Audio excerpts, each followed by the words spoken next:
Right, everyone, welcome to Pulse Media Services. This video in details, and I will come back with my. All the police officers that were killed. Oh, no, not because they were mentioned in the court. The court never mentioned 30,000 something Igbos that were killed.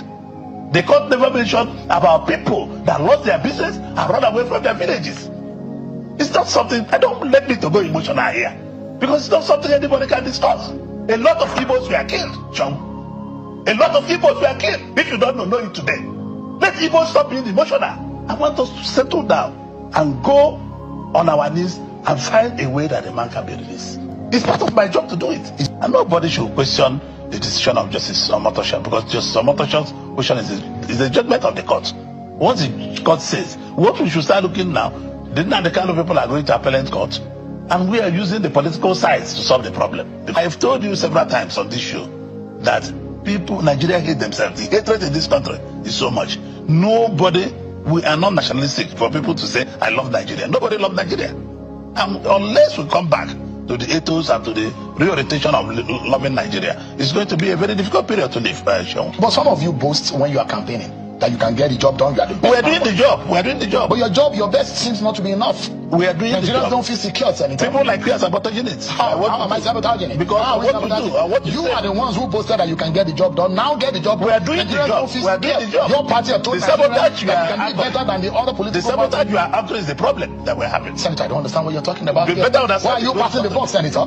You are the politician. You campaign with your political party. Listen to me. Your party has the majority in the National Assembly. Our job as a Senate, as National Assembly, is to make law and pass to the executive. And we have never failed in making those laws. The majority political party in Nigeria who promise security of Nigeria, you don't want to accept tonight that your party has failed to Nigeria? People like you who aid people to hire people to destabilize Nigeria, you don't know how to stop it. Senator. And you are blaming the senator that don't... I'm asking you. No, I'm also asking you. Your political party, APC, promised Nigerian security. Has your party provided that security to Nigeria? Nigeria... Would you accept failure of political party today? Can you remember where we are before we took over? Do you know the statistics of insecurity? No, do you know where we are? Were you living in Abuja before? The Catholic Church here in Massacre were being bombed. Everything were being bombed. If Boko Haram took over all the Borno state, but it's just in few tiny places. These people are coming to hit and run away. We are getting to the end of it. Before, they took a whole village, a whole town. But now they are just doing a sniper job. They come, shoot, and run away. They cannot stay there any longer. Remember, this Boko Haram took almost all over Northeast, took almost all Northwest. But they are now being pushed away with all effort of the federal government of Nigeria and some of the state governors. So Kebbi is under attack, Katsina is under attack, Sokoto is under attack. These are hit and run. Not these are hit and run. No, Benue, Nasarawa. No, these are hit and run. These people are hitting and running away. Unlike before, they took over Borno State, entire Borno State. Are we incapable of securing this nation? We are not incapable, but we are working with the sabotage, both internationally operated and locally operated, and so much. Let me ask you, Senator, now that Nnamdi Kanu has been sentenced to life imprisonment, how do you assess the verdict of the court? Legally, politically, and morally? Well, Shaw, I want to use two theories, like I told you before in this show, that I wouldn't like to talk about those issues, but I want to use two theories that are provided by two Nigerians just in the last 48 hours. One was Bianca Ojukwu, Mrs. Bianca Ojukwu.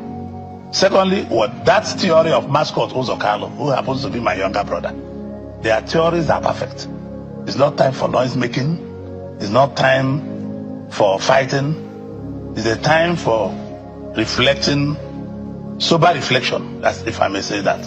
If I want to take you to memory lane, mind you, we advise few of us, James Ibori, few of us advise President Yaradua, Saraki, and President Yaradua agreed to go to amnesty in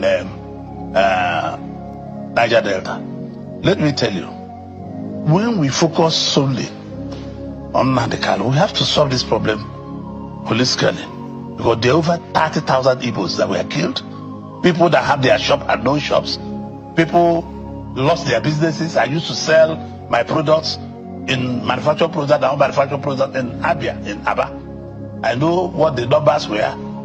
And people are just talking about soldiers killed and not the rest of them. There are many people that lost their jobs. There are many people that lost their shops. There are over 30-something thousand Igbos that were killed in this process, and nobody talked about them. The problem of Nnamdi Kanu is what we need to solve. Political process.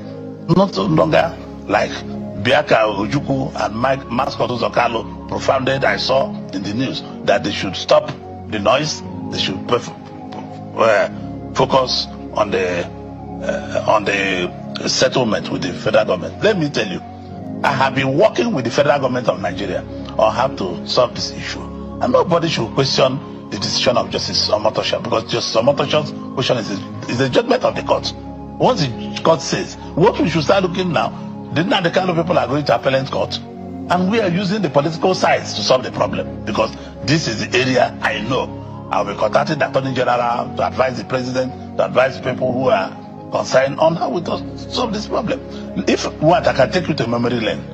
If I want to take you to memory lane, when I wanted to join the APC in 2016, may he so rest in peace, President Buhari, with his Minister of Justice and with the Director of SSS, they found a way and supported, because I told them I won't join the party if Nnamdi Kanu is not released on bail to face trial. If I cannot tell you, but if you say you ask people to keep people, you must face trial.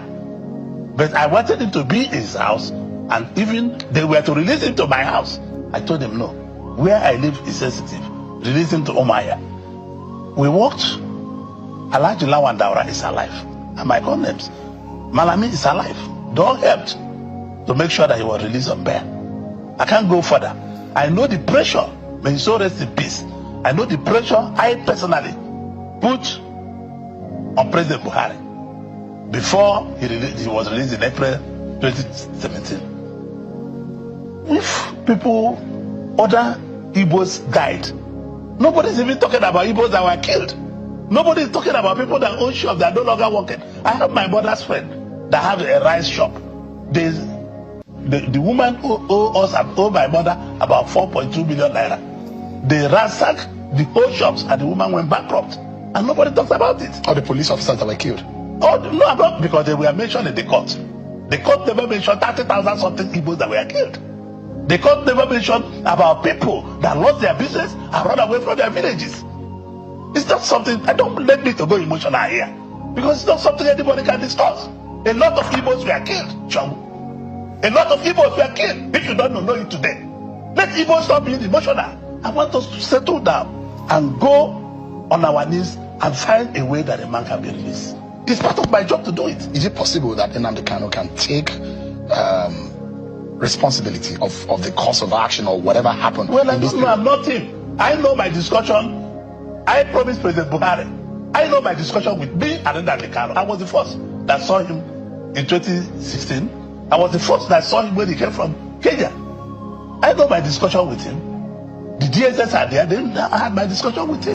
This particular video, Nnamdi Kanu, a dogged fighter indeed, and it's one that is not given to cheap blackmail. Now, what do you think? Is this the right way forward for Nnamdi Kanu, considering the fact that he has been sentenced to life imprisonment and government is trying to look for political solution? Southeast chieftains and businessmen and elites are also looking the way of political solution.